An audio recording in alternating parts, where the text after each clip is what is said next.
జగద్గురు బ్రహ్మర్షి పితామహ పత్రి సార్కి, స్వర్ణమాల మేడంకి కోటి కోటి ప్రణామములు. అలాగే నా గురువులైన తటవర్తి దంపతులకు, జూమ్లో ఉన్న వారందరికీ నమస్కారాలు. శ్రీ తిరుమల నాథ పిరమిడ్ ట్రస్ట్ ఆధ్వర్యంలో టిఎంసి ఛానల్కు స్వాగతం, సుస్వాగతం. టిఎంసి ఛానల్ ద్వారా ప్రతిరోజు ధ్యానం చేస్తున్నాము, జ్ఞానాన్ని అందుకుంటున్నాము. ఈరోజు జ్ఞానదాత సీతాకుమారి మేడం. టాపిక్ శ్రీకృష్ణుడు. Welcome madam.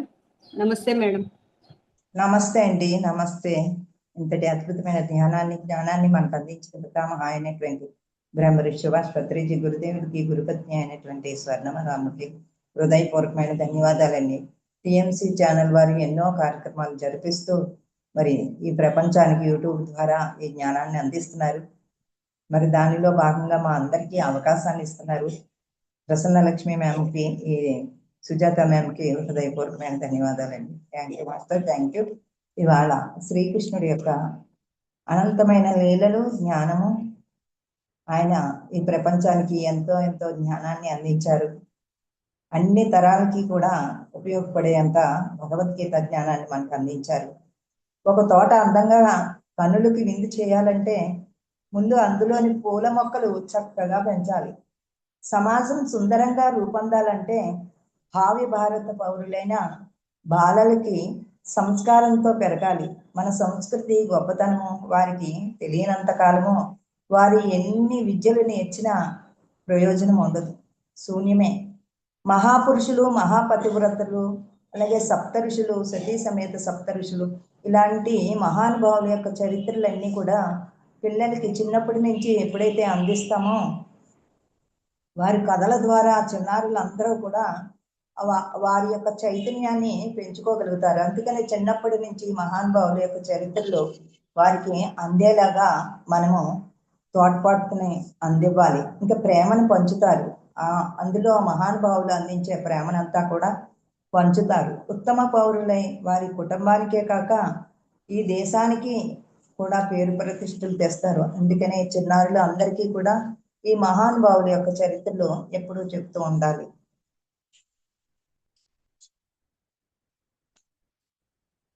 ఇక శ్రీకృష్ణుడు జన్మస్థానం. శ్రీకృష్ణుడు ద్వాపర యుగంలో శ్రీముఖ సంవత్సరం శ్రావణ బహుళ అష్టమి నాడు రాత్రి వృషభ లగ్నంలో జన్మించారు. రోహిణి నక్షత్రంలో జన్మించారు ఆయన. ఇక కలియుగారంభానికి 125 సంవత్సరాలు 7 నెలల 8 రోజులు పూర్వం, అంటే క్రీస్తు శకము 3225 సంవత్సరాల్లో కృష్ణుని జననం జరిగింది. శ్రీకృష్ణుడు జన్మించింది మధురా నగరంలో. కంస మహారాజు ఏర్పరిచిన కారాగారంలో. అందుచేతనే శరసాలకు శ్రీకృష్ణ జన్మ స్థానము అనే గౌరవంగా బిరుదు ఇవ్వడం జరిగింది.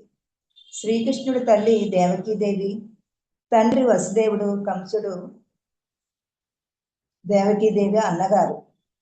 ఆడపడుచు దేవకీపై మొదట కంసునికి చాలా అనురాగం.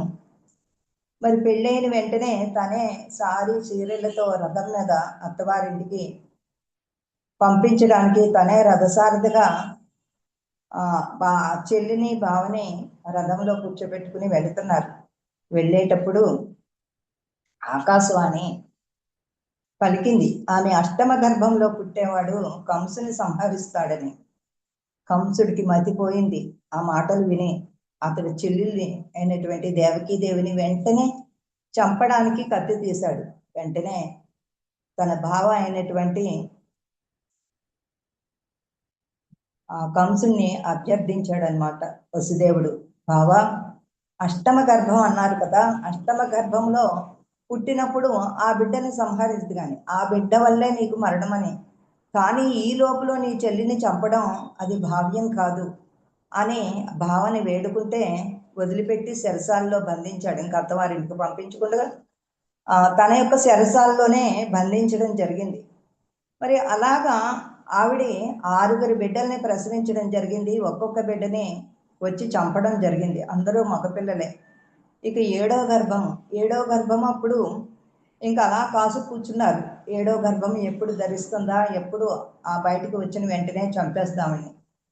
ఇక కృష్ణుడు జన్మించిన సమయంలో గోకులంలో యశోదాదేవికి యోగమాయ ఉద్భవించింది. అక్కడ యశోదకు కూడా యోగమాయ ద్వారా గర్భం ధరించింది. శ్రీకృష్ణుడు ప్రసవించిన వెంటనే ఆయన ఇక్కడ ఉంటే ఎక్కడ కంసుడు సంహరిస్తాడో అని వెంటనే వసుదేవుడు తన్ని బుట్టలో పెట్టుకుని ఆ ఆ యొక్క ఆ ఖైదు చేసిన తలుపులన్నీ కూడా వాటంతటా అవే, అంటే ఆ గొప్ప మహాత్ముడు భూమిని ఉద్ధరించడానికి వచ్చాడు, రాక్షస గణాలందరినీ కూడా చంపడానికి వచ్చాడు. కాబట్టి ఆ యొక్క యోగ శక్తితో తన బుట్టలో పడుకోబెట్టి బయలుదేరేటప్పుడు ఆ గోడలన్నీ కూడా దారులు కల్పించాయి. అక్కడ తాళాలన్నీ పగిలిపోయి ఆ ద్వారాలన్నీ తెరుచుకుని తను బయటకు వచ్చేటప్పటికి అక్కడ నది, యమునా నది కూడా పాయి ఇచ్చి తన నడవడానికి రేపెళ్ళ వెళ్ళడానికి దారిని కల్పించింది. ఇంకా అలాగ వెళ్ళేటప్పుడు తనకు మంచు బిందువులుగా పడకుండగా ఆ యొక్క వాసకి గొడుగులాగా సర్పము ఆయనకి గొడుగులాగా వచ్చి తన మీద ఎలాంటిది ఆ చల్లదనము పడకుండా గొడుగులాగా కాసిందంట. ఆ విధంగా అక్కడికి వెళ్ళిన తర్వాత వారందరూ కూడా చాలా నిద్దట్లో ఉన్నారు. అక్కడ ప్రసవించి ఉన్న ఆ యొక్క బాలుడి పాపని తను తీసుకుని ఈ యొక్క గోపాలుణ్ణి తన పక్కలో పడుకోబెట్టి యథాస్థానంగా సైలెంట్గా మళ్ళీ వచ్చి ఇక్కడ పెట్టడం జరిగింది ఆ పసిపిల్లని. అదా తీసుకొచ్చి పెట్టిన వెంటనే అక్కడ చాలా ఆ పిల్ల ఏడుస్తుంది అనమాట. ఏడుపు విని అక్కడున్న వాళ్ళు కాపలాదారులు అందరూ వెళ్ళి పరుగున వెళ్ళి కంసుడికి చెప్తారు, నీ చెల్లెలు ప్రసవించింది, ఆడపిల్ల పుట్టిందని.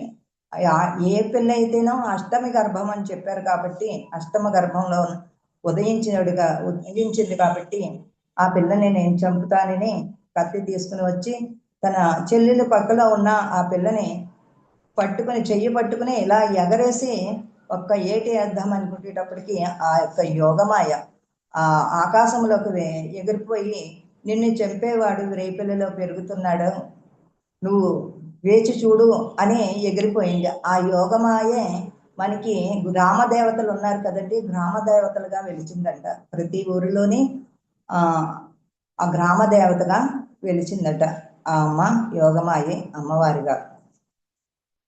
ఇంక తెల్లవారిగానే కంసుడు వచ్చి ఈ విధంగా ప్రవర్తించడం జరిగింది.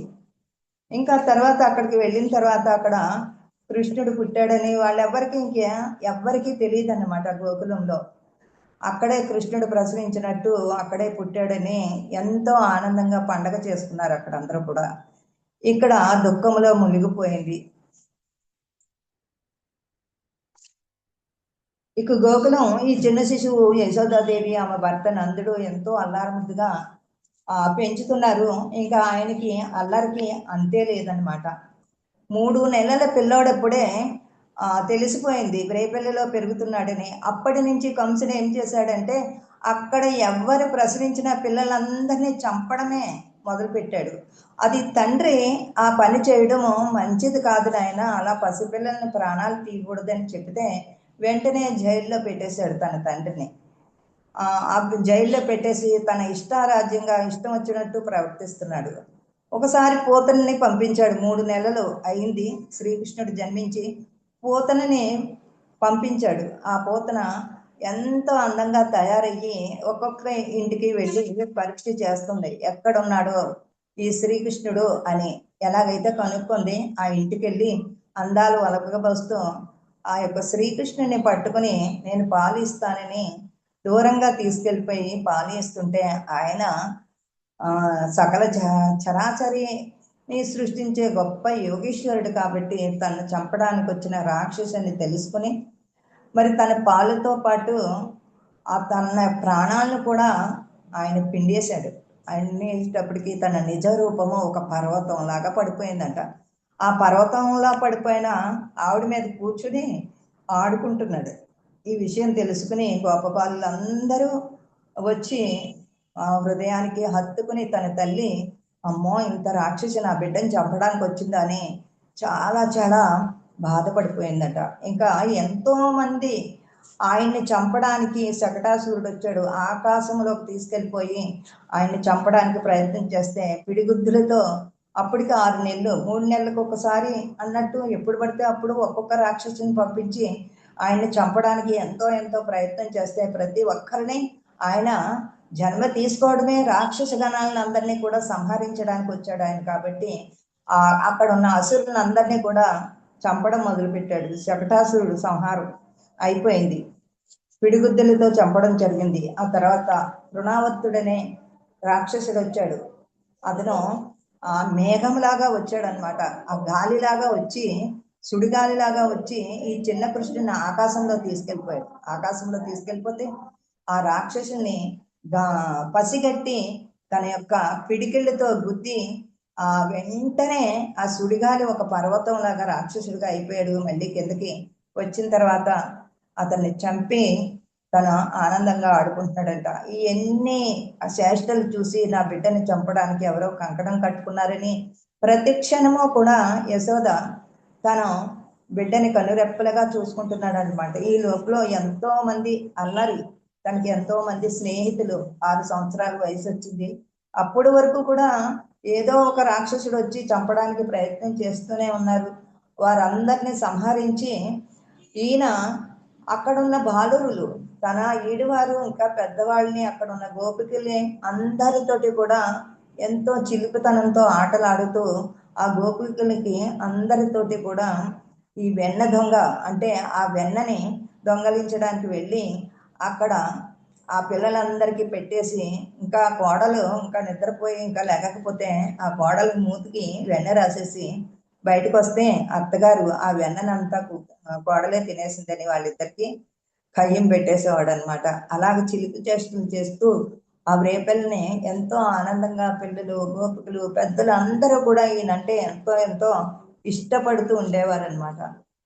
ఇక పెరుగు, వెన్న ఎక్కడ కనిపించినా అక్కడ ఉన్న గోపబాలురు అందరూని తీసుకెళ్ళి ఆ యొక్క ఆ వెన్న కుండల్ని పగలకొట్టి తిని ఎంతో ఆనందిస్తూ ఉండేవారు.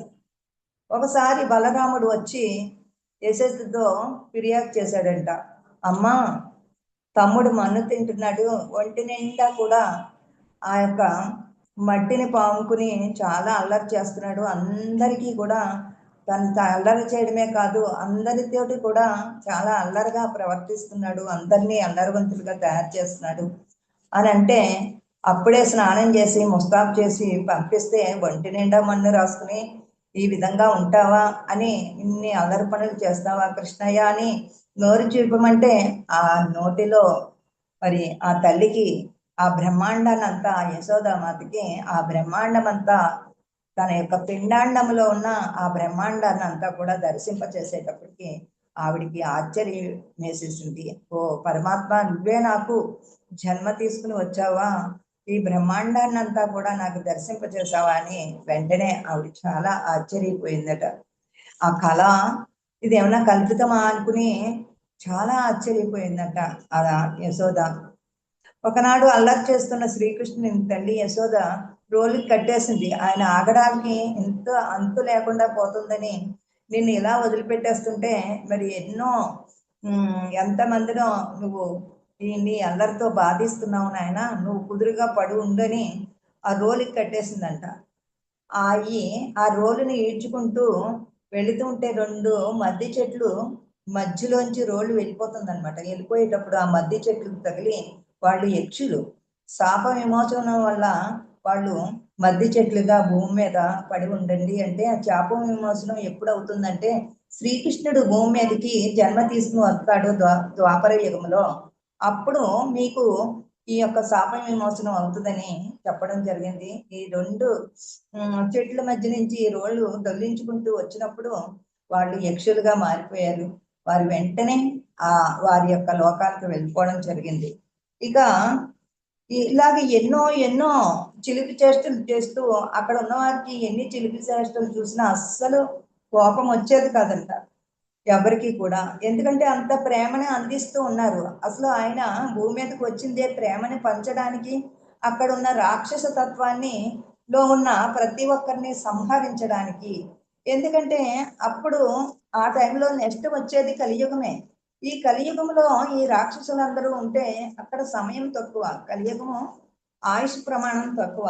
ఎందుకంటే మనకి 4 యుగాలు ఉన్నాయి: కృతయుగము, త్రేతాయుగము, ద్వాపర యుగము, కలియుగము.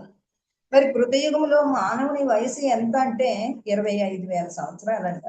25,000 సంవత్సరాలు కాబట్టి వాళ్ళు ఆ సంవత్సర కాల అన్ని సంవత్సరాల్లోని యాగాలు, యజ్ఞాలు, స్తోత్రాలు, జపాలు అన్ని చేసి ఆ తర్వాత ధ్యానం చేసి వారి యొక్క ఉన్నతిని పొందేవారట. ఆ విధంగా ఇంకా త్రేతాయుగంలో వయసు 12,000 సంవత్సరాలు. త్రేతాయుగంలో కూడా ధర్మ మార్గంలో ఆయన పరిపాలించారు. అలాగే వశిష్ఠుల వారి ద్వారా ఎంతో జ్ఞానాన్ని పొంది 4 పాదాలు ధర్మాన్ని ఆచరింపచేశారు. ఇక ద్వాపర యుగం వచ్చేటప్పటికి ఒక పాలు అధర్మం అయిపోయింది. ఎందుకంటే రాక్షసులు ఎక్కువైపోయారు. ఈ రాక్షసుల్ని సంహరించడానికే వాళ్ళు వరగర్వంతో, ఎందుకంటే విపరీతంగా ధ్యానం చేసి శక్తుల్ని పొంది శివుడి ప్రత్యక్షం అయితే వాళ్ళకి సాగు లేకుండా వరాలను పొందేశారు వీళ్ళందరూ కూడా. వారి యొక్క వర ప్రభావంతో అందరినీ, మునుల్ని, ఋషుల్ని, ప్రజల్ని అందరినీ కూడా హింసిస్తున్నారు. ఇప్పుడు ఆ బాలకృష్ణుని కూడా చంపేద్దామని ప్రయత్నం చేస్తున్నారు. వాళ్ళందరినీ సంహరించడానికి వచ్చాడు ఆయన. ఇక కలియుగం మనకు 100 సంవత్సరాలు ఇచ్చారు. కరెక్ట్గా జీవిస్తే 120 సంవత్సరాలు.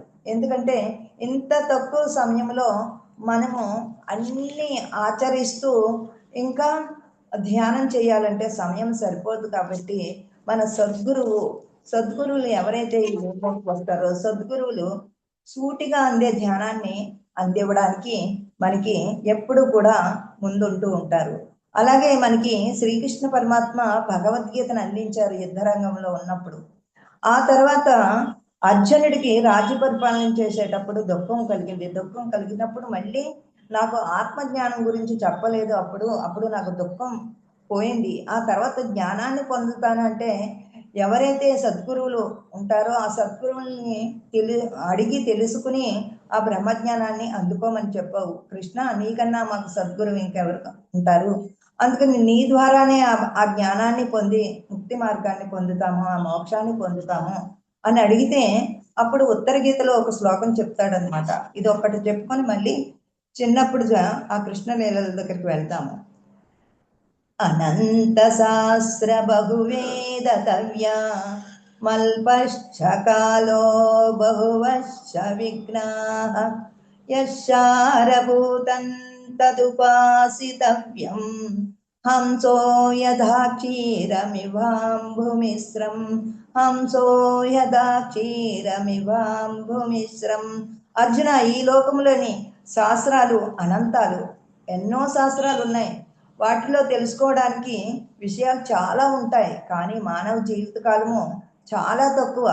అందులోనే ఎన్నో అవాంతరాలు కలుగుతూ ఉంటాయి. ఈ సంసారంలో ఉన్నాం కాబట్టి ఈ శాస్త్రాలన్నిటినీ చదివి వాటి అర్థాలు తెలుసుకోవడానికి కాలం సరిపోదు.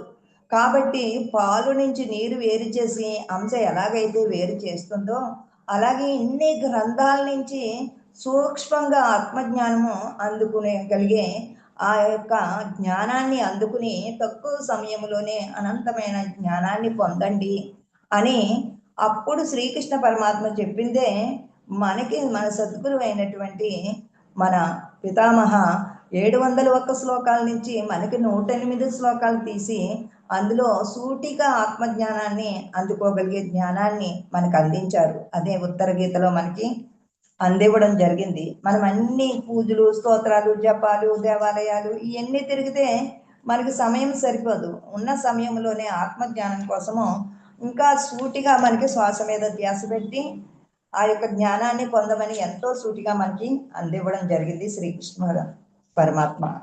దాన్ని ఇంకా సూటిగా మన గురుదేవులు మనకు అందించారు. ఇక బకాసుర సంహారము.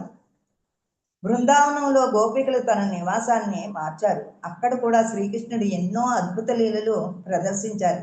అందులో వత్సాసుర, బకాసుర వదలు వాళ్ళని కూడా వధించడం జరిగింది శ్రీకృష్ణ పరమాత్మ. అంత చిన్న పిల్లవాడు ఇంత పర్వతాల్లాగా ఉన్న ఆ రాక్షస సంహారాన్ని ఎలా చేయగలుగుతున్నాడు, మనల్ని అందరినీ కూడా ఈ విధంగా రక్షిస్తున్నారని ఆ గొప్ప బాలురందరూ కూడా ఆశ్చర్యపోతూ ఉండేవారట. ఇక భక్తి తత్వంతో పారవస్యం కలిగించే ఈ భావన శాశ్వతానందానికి రాజపాటు వేసేవారట. ఎప్పటికప్పుడు భక్తి తత్వంతో ఆ చెట్టులు పొట్టులు తిరుగుతూ అప్పుడే ఈ యొక్క వేణునాదాన్ని కూడా ఊస్తూ వాళ్ళని కళ్ళు మూల్చుకుని జ్ఞానంలో కూర్చోబెట్టి ఆ వేపెల్ల వాడలో తన యొక్క వేణునాదంతో పరవశం చేస్తూ ఉండేవారట శ్రీకృష్ణ పరమాత్మ. ఈ నేల పరమ పవిత్రమైనది. శ్రీకృష్ణుడు, గోపాలుడు, గోవులు పరమ పావన, ఎంతో పావనులయ్యారు. శ్రీకృష్ణుడు ఆ జీవించి ఉన్నప్పుడు వారితో కలిసి తిరగడం ఎంత భాగ్యమండి. వారందరూ పులకించిపోతున్నారు. ఆ రాక్షస సంహారాన్ని చేసినప్పుడు చూసినప్పుడు ఈ సామాన్య మానవుడు కాదు, మన గోపాలుడు ఎంతో గొప్ప శక్తివంతుడు, జ్ఞానవంతుడు, మనల్ని ఉన్నతపరచడానికి మన దగ్గరకు వచ్చాడని ఎంతో పులకించిపోతున్నారు వారందరూ కూడా. మధురమోహన మురళి నినాదంతో వారందరినీ కూడా పరవశం చేస్తున్నాడు. ఆ పరమేశ్వర సాక్షాత్కారం కోసము, సాయుధ్యం కోసము నిరంతర తపనతో తపస్సు చేయటం సహజము. వారిని తపస్సు అంటే ధ్యానంలో కూర్చోబెట్టి ఈ మురళీనాదాన్ని వాయిస్తూ ఉండేవారట. శ్రీకృష్ణుడు కాళీమర్దనం మరి ఎలా జరిగింది? శ్రీకృష్ణ కాళీమర్దనం అంటే అక్కడ ఆ యమునా నదిలో ఒక సర్పము, ఆ సర్పము ఎన్నో సర్పాలు ఆ సర్పాన్ని చంపడానికి ప్రయత్నం చేస్తే ఆ కాలింది ఆ మడుగులోకి వచ్చి దాకుందట. ఆ సర్పం యొక్క భార్య ఇద్దరు అక్కడే ఉండి ఆ విషాన్ని కక్కి అదంతా విషవతుల్యం అయిపోతే అక్కడ ఆ నీరు తాగిన వాళ్ళందరూ చనిపోతున్నారట. అది గమనించి ఈ చిన్న కృష్ణయ్య 12 సంవత్సరాల వయసు, ఆ చిన్ని కృష్ణయ్య మడుగులోకి దూకి ఆ యొక్క తోకతోటి తను చుట్టేస్తే తన యొక్క యోగ బలంతో ఆ తోకని చుట్టుకుని ఆ సర్పము పడగ విప్పితే ఎగిరి ఆ పడగ మీద నాట్యం చేసేటప్పటికి వెంటనే తన శక్తిని కోల్పోయింది. పరమాత్మ, నువ్వు సామాన్య వ్యక్తివి కాదు, నాకు ప్రాణభిక్ష పెట్టు, నేను ఇంకొక చోటకు వెళ్ళిపోతాను ఈ మడుగును వదిలిపెట్టి అనే వరకు కూడా ఆ పడగ మీద నాట్యం చేసేటప్పటికి తన శక్తిని అంతా కోల్పోయి మరి తనకు మాట ఇచ్చి ఆ యొక్క కాలి మడుగు నుంచి బయటకు వెళ్ళిపోయింది. అది శుద్ధమైన ఆ నీరుగా మార్చి అందరికీ కూడా దాహాన్ని తీర్చడానికి వాడుకోవడానికి కలిగేలాగా చేయడం జరిగింది. ఒకసారి బ్రహ్మదేవునికి శ్రీకృష్ణునిపై కన్ను కుట్టిందట. ఇంత అల్లరి చేస్తూ ఇంత చిన్న వయసులో ఇంతమంది రాక్షసులను సంహరిస్తూ ఆ రేపెళ్ళంతా ఆనందంగా వలలాడుతున్నారు. ఈ శ్రీకృష్ణుని అందరూ తలంచుకుని మైమరిచిపోతూ ఉన్నారని ఇంద్రుడికి కన్ను కుట్టిందంట. కన్ను కుట్టి ఎలాగైనా సరే వీళ్ళకి హాని కలిగించాలని ఇక ఎత్తరపలేనటువంటి వర్షాన్ని కురిపించేశాడట. అంటే ఆ దేవలోకంలో ఉన్న ఇంద్రులకు కూడా ఆ మోహము, ఆ ఈర్ష ఉందని గమనించాలి. వాళ్ళని కూడా, వాళ్ళలో ఉన్న అహంను కూడా తీసేశాడు శ్రీకృష్ణ పరమాత్మ. ఆ వర్షము ఇంకా గోవులకి అన్ని ఇల్లు ఎగిరిపోవడము ఇవన్నీ జరిగితే ఆ తెరిపి లేని వర్షానికి ఆ గోవులన్నీ కూడా అంబా అంబా అని అరుచుకుంటూ ఉంటే వెంటనే తన చిటికిన వేలుతో ఆ గోవర్ధన పర్వతాన్ని చిటికిన వేలుతో ఎత్తి ఆ గోపబాలుడు అందరినీ, అక్కడ గోవులన్నిటినీ ఆ పర్వతం కిందకి చేర్చాడట. అంటే ఆయన అందరినీ, తన యొక్క జ్ఞానాన్ని పొందిన వారి అందరినీ కూడా వాళ్ళ మీద ఏగ కూడా వాడకుండా సంరక్షిస్తూ ఉన్నారు. ఎప్పుడైతే శ్రీకృష్ణ పరమాత్మ చిటికిన వేలుతో ఆ గోవర్ధన పర్వతాన్ని ఎత్తేటప్పటికి ఇంద్రుడికి చాలా సిగ్గేసిందట. నాకే ఇంత శక్తి ఉండి కూడా చిన్న పిల్లాడితో నేను పంతం కట్టుకుని అతన్నే బాగా పొగుడుతున్నారు, నన్ను పొగడట్లేదని ఇలాంటి పనులు చేయడం సరికాదని వెంటనే వర్షాన్ని ఆపి శ్రీకృష్ణ పరమాత్ముడికి నమస్కరించి సిగ్గు తెచ్చుకుని వెళ్ళిపోయాడట.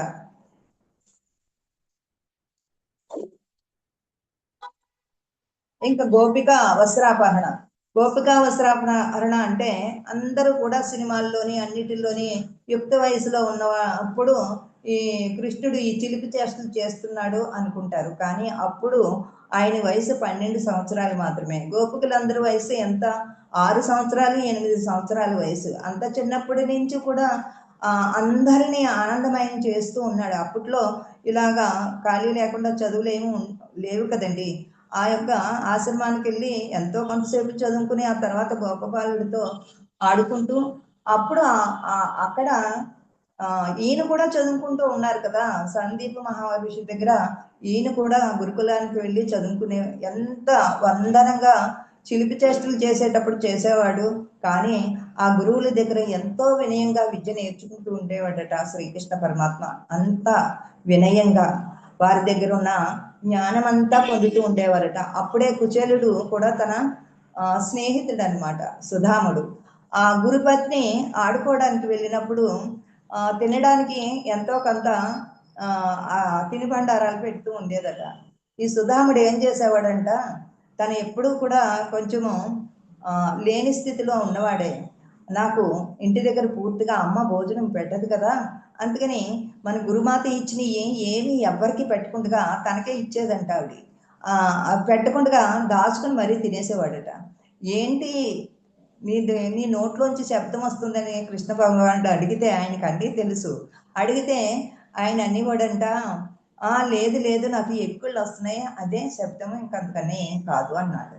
ఆ తర్వాత తను పెద్దవాడైన తర్వాత ఆ యొక్క భేదరికాన్ని భరించలేక ఇంటి నిండా గంపిడి పిల్లలతోటి ఎంతో యాతన పడిపోతూ ఉన్నప్పుడు ఆ కుచేలుడి యొక్క భార్య నీకు ప్రాణ స్నేహితుడు కదా శ్రీకృష్ణ పరమాత్మ, శ్రీకృష్ణ పరమాత్మ దగ్గరికి వెళ్ళి నాకు కొంచెం ధనం ఇమ్మని అడగొచ్చు కదా అని అంటే, మరి స్నేహితుడి దగ్గరికి వెళ్ళినా ఎవరి దగ్గరికి వెళ్ళినా ఎంతో కొంత ఏదో ఒకటి పట్టుకుని వెళ్ళడం సాంప్రదాయం కాబట్టి ఆ ఇంట్లో ఉన్న ఆ ముక్కుపోయిన అటుకులు చిన్న మూట కట్టుకుని పట్టుకుని వెళ్ళాడు. సిగ్గుపడుతూ వెళ్ళాడు. అక్కడ ద్వారపాలకులు అడ్డుపడుతుంటే ఎవరు వచ్చారని చూసి తన హత్తుకుని తన భేదారకాన్ని కూడా చూడకుండా శ్రీకృష్ణ పరమాత్మ ప్రాణ స్నేహితుడికి ఎంతో ఆతిథ్యం ఇచ్చి సపర్యలు చేసి తనకి ఏం తెచ్చావని అడిగితే సిగ్గుపడిపోయాడట చేయించడానికి.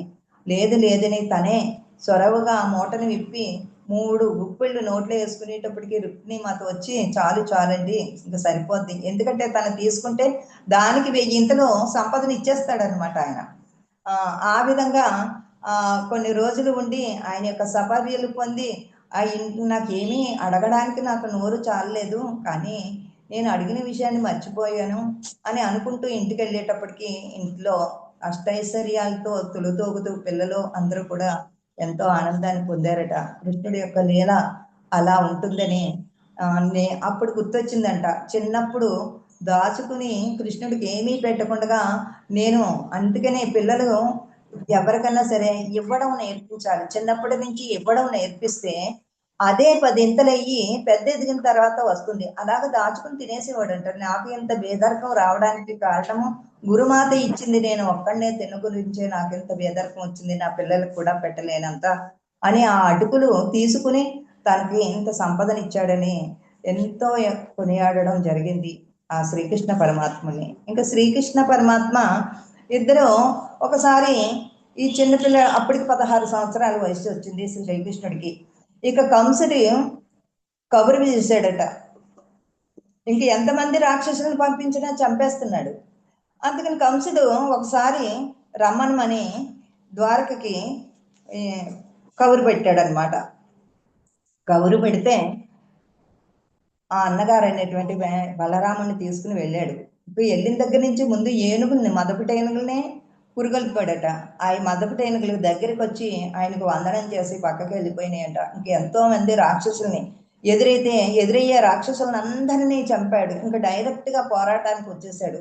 ఇంకా నన్ను చంపడానికే వచ్చాడు, ఈ సింహద్వారం దాటకుండానే ఆ పసిపిల్లల్ని చంపేయాలని కంకణం కట్టుకుని కంసుడు వెంటనే తన మీదకి అందరినీ సంహరించడం జరిగిన తర్వాత కంసుడు డైరెక్ట్గా యుద్ధానికి వస్తే మరి ఆ యుద్ధం లో వెంటనే తన శక్తిని కోల్పోయాడు. వచ్చింది పరమేశ్వరుడు కాబట్టి ఆయన్ని చంపి అక్కడ ఖైదులో ఉన్న తన తాతగారు అయినటువంటి ఆయన్ని విడిపించి ఆయనకు రాజ్యపట్టాభిషేకం చేసి తన తల్లి తండ్రిని కూడా ఆ జైలు నుంచి విడిపించి అందరికీ ఆ విముక్తిని కలిగించాడట. కలిగించిన తర్వాత ఆయన అక్కడ ఉన్న వాళ్ళందరికీ కూడా ఎంతో జ్ఞానాన్ని బోధించాడు. అక్కడ తనకి రుక్మిణీదేవి తను పెళ్లి చేసుకోవాలని ప్రేమించిందనమాట ఆయన్ని. అయితే అక్కడ రుక్మిణీదేవి తండ్రికి కూడా ఇష్టమే, తన అన్నగారికి ఇష్టం లేదు. ఎందుకంటే గొల్లోడు, అతనికి ఏమీ రాజ్యం లేదు, ఏమీ లేదు, మనం క్షత్రియులమే, అందుచేత నీకు మంచి వరిని తీసుకొచ్చి చేస్తానంటే ఈ ఇంకా ఒక వరిని తీసుకొచ్చారు, పెళ్లికి ముహూర్తాలు పెట్టేశారు. అయితే అక్కడ సాంప్రదాయం ఏమిటంటే పెళ్లి కూతురు అమ్మవారికి నైవేద్యం పెట్టడానికి దర్శించిన తర్వాత పెళ్లిపేటల మీదకి తీసుకెళ్తారట. అది వర్తమానం పంపించింది కృష్ణుడికి, నన్ను బయటికి రావాలి అని అంటే నేను అతన్ని పెళ్లి చేసుకోను, శిశుపాలుడికి ఇచ్చి పెళ్లి చేద్దామని, నేను అతన్ని పెళ్లి చేసుకోను, నేను నిన్నే ప్రేమించాను కాబట్టి నువ్వే నాకు కావాలని ఒక మెసేజ్ పంపించి ఊరి చివర అమ్మవారు ఉంది, అమ్మవారి దర్శనానికి నన్ను పంపిస్తారు, ఆ దర్శనానికి వెళ్ళేటప్పుడు నన్ను తీసుకెళ్లి పెళ్లి చేసుకోమని చెప్తే వెంటనే మరి అదే విధంగా ఒక రథం మీద వచ్చి అమ్మవారి దగ్గరికి వెళ్ళేటప్పుడే ఆ రథం ఎక్కించుకుని వెళ్ళిపోయి వివాహం చేసుకోవడం జరిగింది. ఆ విధంగా ఆయన ఏది చేయడానికి వచ్చాడో ఈ భూమి మీదకి అవన్నీ చేసి నిరూపించడం జరిగింది. ఇక శ్రీకృష్ణ పరమాత్మ ఇంకా అర్జునుడు వీళ్ళందరూ ఉన్నారు, అలాగ బంధుత్వం ఏర్పడింది వారికి వీరికి స్నేహము. ఇంక దీని గురించి చెప్పుకుంటే చాలా అవుతుంది. ఇంక కౌరవులందరూ కూడా రాజ్యాన్ని ఇవ్వడానికి అంగీకరించలేదు. అప్పుడు సంధికి వెళ్ళాడు శ్రీకృష్ణ పరమాత్మ.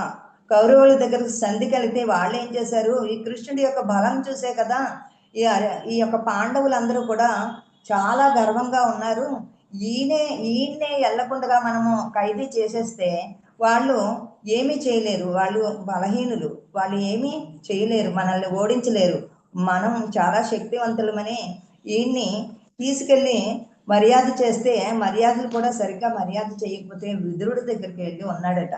ఆ తర్వాత ఎంత నత్త చెప్పినా 7 ఊళ్ళు ఇవ్వండి, రాజ్యం అంతే మీరే తీసుకోండి, ఒక్క 7 ఊళ్ళు ఇవ్వండి, వాళ్ళకి ఇచ్చేది వారి వాటా ఇవ్వండి అంటే 7 ఊళ్ళు కాదు కదా, సూది మనం మోపినంత కూడా మేము ఇవ్వమని ఆయన్ని బంధించేశారట, తాళతో కట్టేశారట. మరి సాక్షాత్తు శ్రీకృష్ణ పరమాత్ముడే భూమి మీద ఉన్నప్పుడు ఆయనకే ఇన్ని అవమానాలు కలిగాయి, ఇంతమంది బాధించారు, ఆయన చంపడానికి కూడా ఎంతో ప్రయత్నం చేశారంటే మరి మనకి అవరోధాలు వస్తున్నాయంటే వాటిలన్నింటినీ అధిగమించాలి. అంత చిన్న పిల్లవాడైనటువంటి శ్రీకృష్ణ పరమాత్మకే ఇన్ని అవరోధాలు ఎదుర్కొన్నాడు. ఆ తర్వాత ఎన్నో కష్టాలు పెట్టారు. ఆ తర్వాత మళ్ళీ జూదంలో ఓడించారు. మళ్ళీ వాళ్ళు అడవికి వెళ్ళినప్పుడు కూడా ప్రతి క్షణము శ్రీకృష్ణ పరమాత్మే తను వాళ్ళని కాపాడుతూ ఉన్నాడు. ఆ తర్వాత ఇంక యుద్ధము తప్పదని కర్ణుడికి చెప్పాడు, నిజం చెప్పాడు, నాయనా నువ్వు అన్నగారివి, పెద్ద అన్నగారివి, నువ్వు వాళ్ళు పంచ నుంచి వచ్చేయి, కౌరవుల నుంచి వచ్చేయి, ఎందుకంటే వాళ్ళు పాండవులు నెగ్గితే వాళ్ళ పక్షాన్ని ఉండి నెగ్గిస్తే నువ్వు చాలా శక్తివంతుడివి, నీకు ఆ రాజ్యానికి పట్టాభిషేకం నిన్నే చేస్తారు, ఎందుకంటే అందరికన్నా పెద్దవాడివి కాబట్టి. ఆ నిజం చెప్పినా సరే నేను ధర్మాన్ని తప్పను, నన్ను సూతపుత్రుడిని నన్ను ఎవరూ కూడా ఆదరించలేదు, కానీ ఒక దుర్యోధనుడే నన్ను ఆదరించి నాకు పట్టం కట్టాడు కాబట్టి నాకు ఎంత పాండవులు నా తమ్ముళ్ళైనా సరే నేను రాను అని చెప్తాడు. ఆ తర్వాత కుంతీమాత కూడా వెళ్ళి చెప్తుంది, నాయన అందరికన్నా ముందు నువ్వు పుట్టావు కాబట్టి నువ్వు యుద్ధం తప్పదంటున్నావు కాబట్టి నువ్వు యుద్ధం చేస్తే నీ తమ్ముళ్ళందరూ చచ్చిపోతారు, అందుకని నీకు తమ్ముళ్ళనే దృష్టి నీ దగ్గర ఉంచుకుని వాళ్ళు వదిలిపెట్టు అని అంటే అప్పుడు చెప్తాడు, నాకన్నా 5గురు చిన్నవాళ్లే, కానీ అర్జునుడు నేను సహా తోటి విద్యను నేర్చుకున్నాం కాబట్టి అర్జునుడన్నా ఉంటాడు, నేనన్నా ఉంటాను, కానీ 4గురిని మాత్రం నేనేమి హాని చేయనని చెప్తాడనమాట. అలాగా మాట తీసుకుని కృష్ణుడు వెళ్ళిపోవడం జరుగుతుంది, యుద్ధం జరుగుతుంది. యుద్ధరంగంలోకి వచ్చేటప్పటికి అర్జునుడికి మనస్తాపం వచ్చేస్తుంది. అక్కడ అందరూ కూడా గురువులు తాతలు వీళ్ళందరినీ చంపి నేను ఆ రక్తము కూడి నేను తినాలా, నాకు వద్దు బావా, నేను అడుగునన్నా తింటాను జీవిస్తాను, కానీ వీళ్ళందరినీ నేను సంహరించనని మరి యుద్ధరంగం నుంచి పారిపోవడానికి ప్రయత్నం చేస్తే అప్పుడు శ్రీకృష్ణ పరమాత్మ భగవద్గీతని తన యొక్క విశ్వరూపాన్ని చూపించాడట. ఒకసారి యశోదమాతకి చూపించాడు ఆ యొక్క నోరు చాపమన్నప్పుడు నోట్లో, రెండోసారి శ్రీకృష్ణ పరమాత్మకి యుద్ధరంగంలో విశ్వరూపాన్ని చూపించాడట.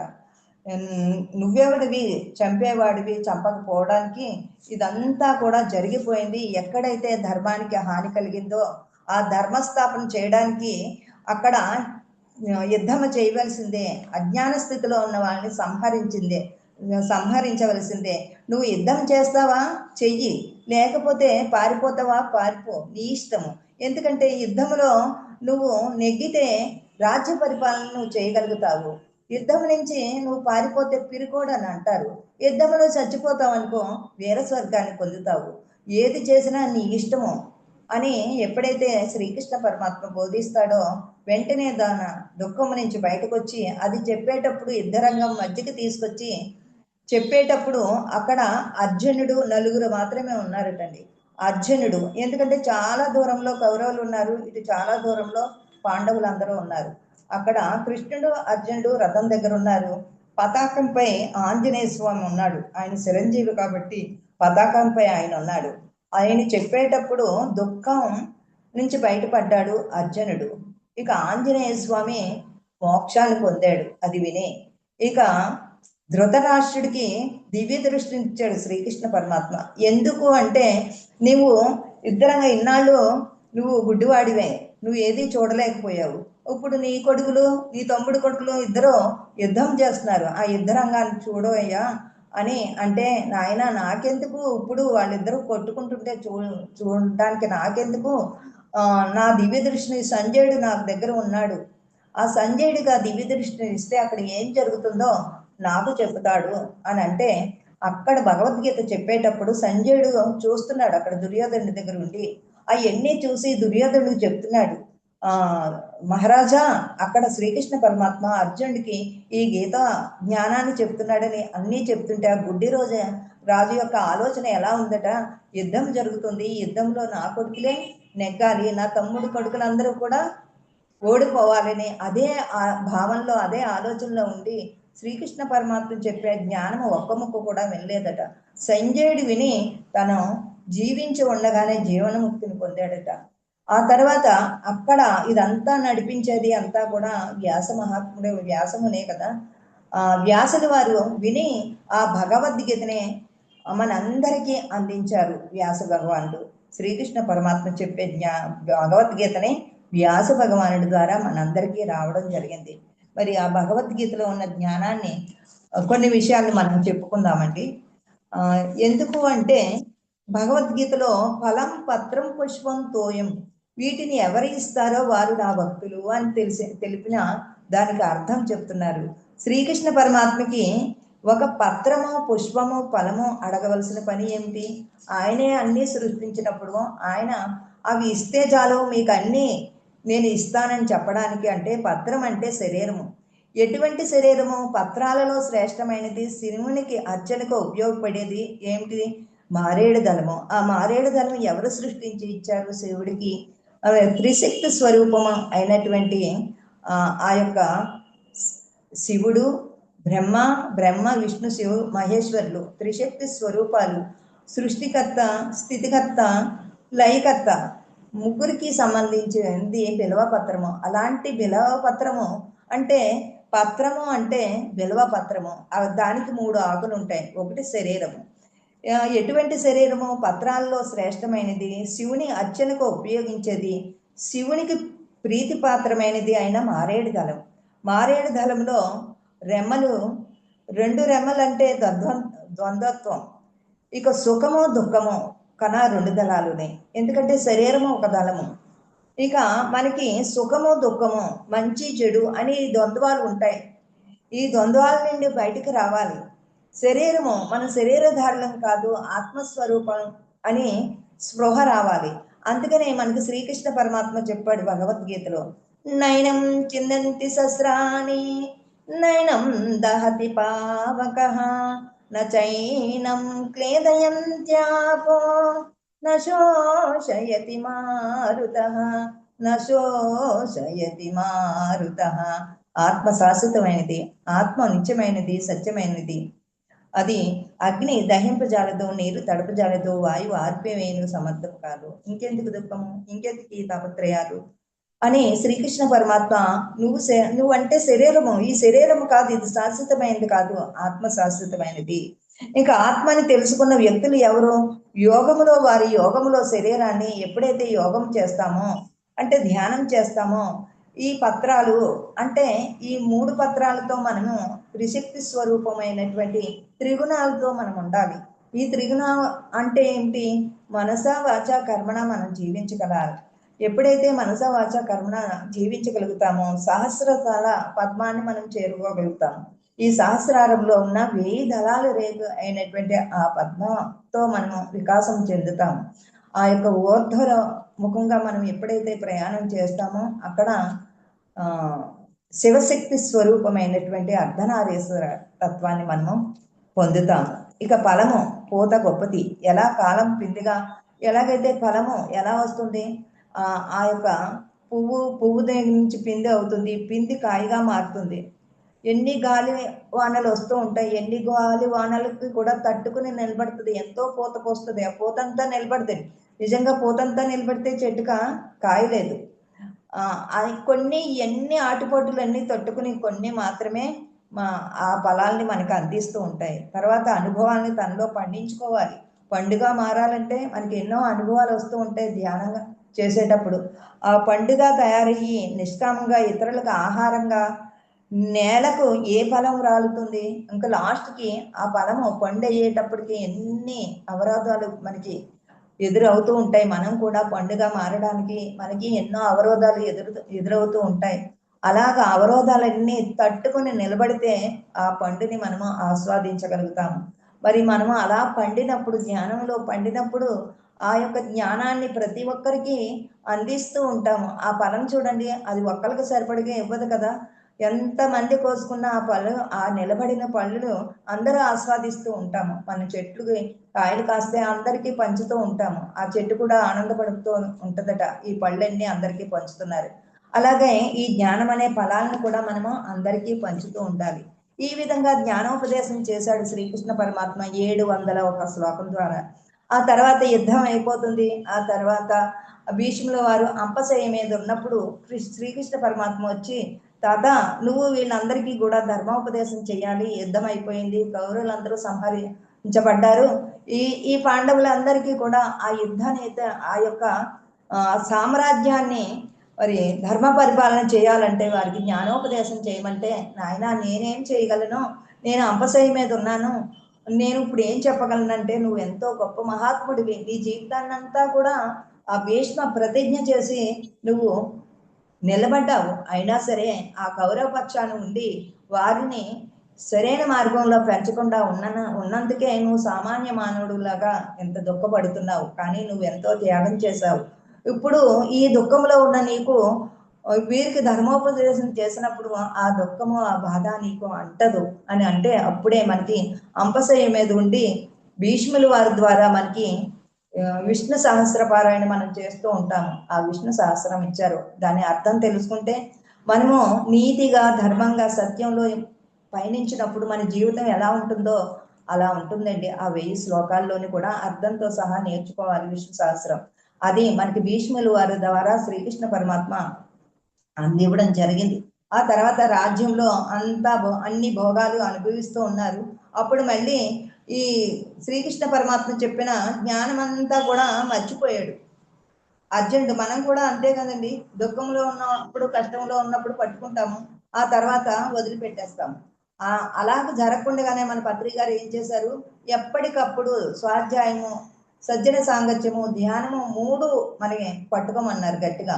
అది పట్టుకుని మీరు అందరూ చెబుతూ ఉండండి. అందరికీ వాళ్ళు ఒక్కో మాస్టర్ చెప్తే, ఇంకో మాస్టర్ చెప్తే, అలాగ సజ్జన సాంగత్యం ద్వారా మర్చిపోకుండా పట్టుకున్న దాన్ని అలా కంటిన్యూగా మనము 20 సంవత్సరాల నుంచి ఇలా చేస్తున్నాం. కాబట్టి ఈ జ్ఞానాన్ని ఉన్న స్థితి నుంచి ఉన్నతంగా పట్టుకోవడానికి ఎంతో సహకరిస్తూ ఉంది. పత్రి సార్ మనల్ని అంత అద్భుతంగా తీర్చిదిద్దారు. ఇప్పుడు ఎన్ని యజ్ఞాలు చూడండి. మొన్న స్మృతి స్మరణోత్సవం జరిగింది. మరి స్మృతి స్మరణోత్సవం రోజున అందరం కూడా పత్రి గారు ఏదైతే మనకి అందించారో ఆ జ్ఞానాన్ని స్మృతిలోకి ఉంచుకుని మరి ఉత్సవం చేసుకున్నాం. మనము స్మృతి స్మరణలోకి తెచ్చుకుని ఉత్సవం చేసుకున్నాం. అదే స్మృతి స్మరణోత్సవం అంటే. ఈ భగవద్గీత ఆయన ఉన్నప్పుడు పలికాడు. దాన్ని స్మృతి చేసుకోవాలి, స్మరించుకోవాలి, ఉత్సవం చేసుకోవాలి. అదే స్మృతి స్మరణోత్సవం అంటే.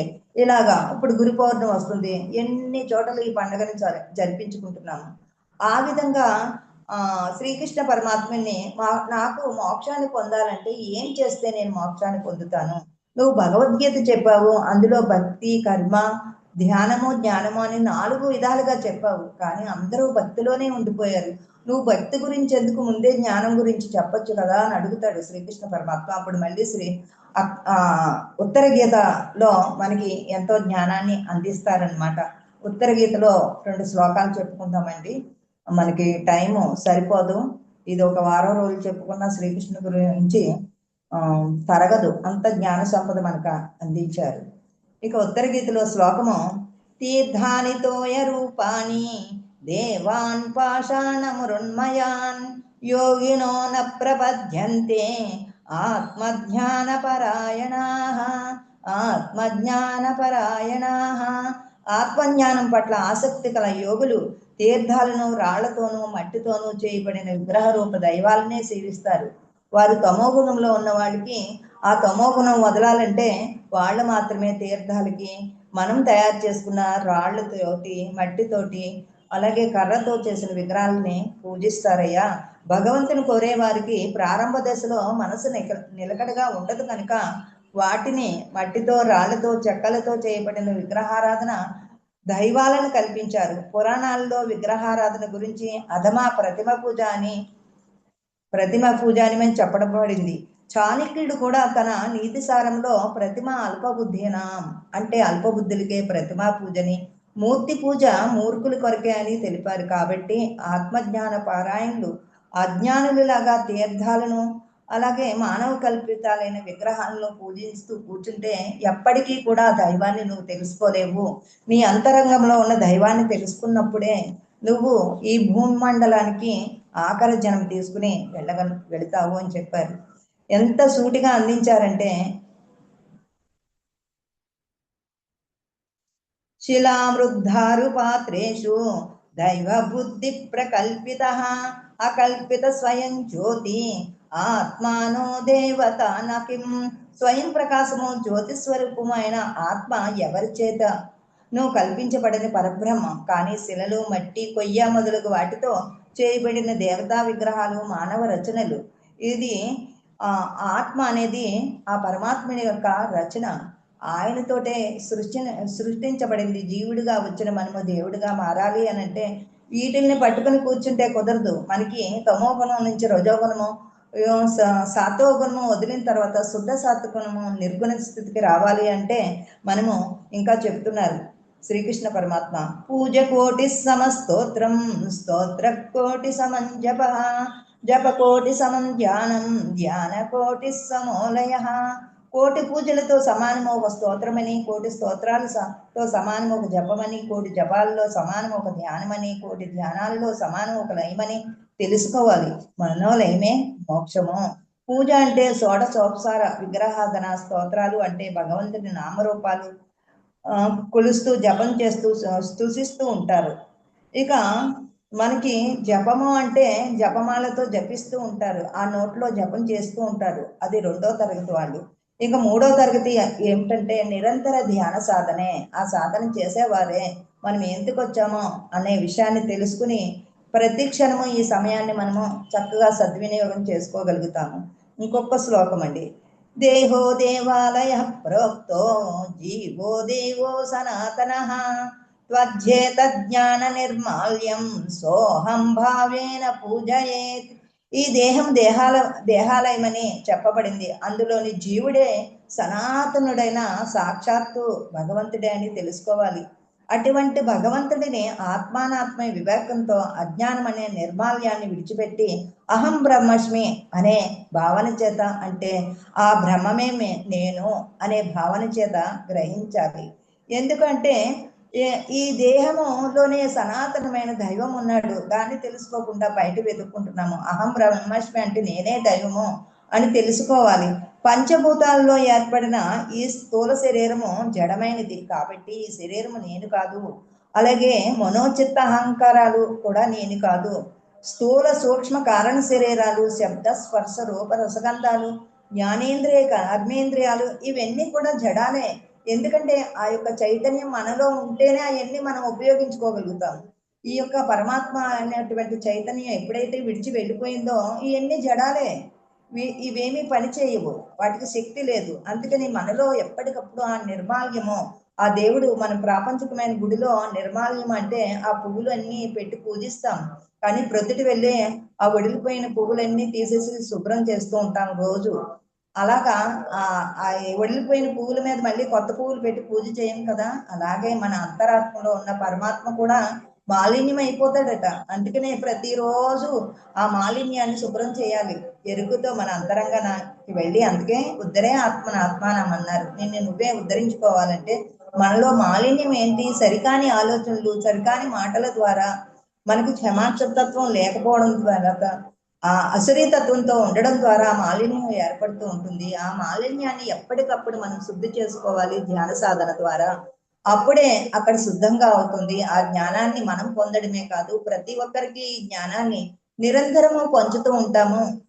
నిరంతరము ఎవరైతే పంచుతూ ఉంటామో, ప్రతి ఒక్కరికి బ్రహ్మజ్ఞానాన్ని అందిస్తూ ఉంటామో వారే ఎన్లైటెన్డ్ మాస్టరు, వారే ఆఖరి జన్మలో ఉన్నట్టు అని మన గురువు గారు ఎంతో చక్కగా మనకి అందివ్వడం జరిగింది. అందుకని ప్రతి ఒక్కరూ భగవద్గీతతో పాటు ఉత్తర గీతను కూడా చదవాలండి.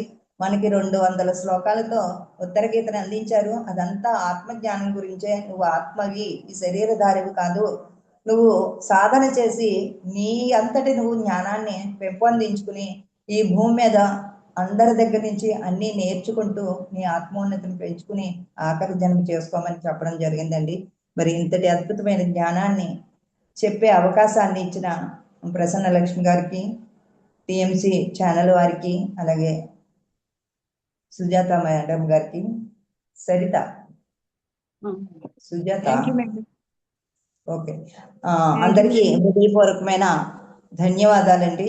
ఈ యూట్యూబ్ వీక్షిస్తున్న వారికి కూడా, ప్రత్యక్షంగా పరోక్షంగా ఉన్న వారికి హృదయపూర్వకమైన ధన్యవాదాలండి. Thank you master. Thank you, thank you, thank you. Thank you madam. Thank you so much madam.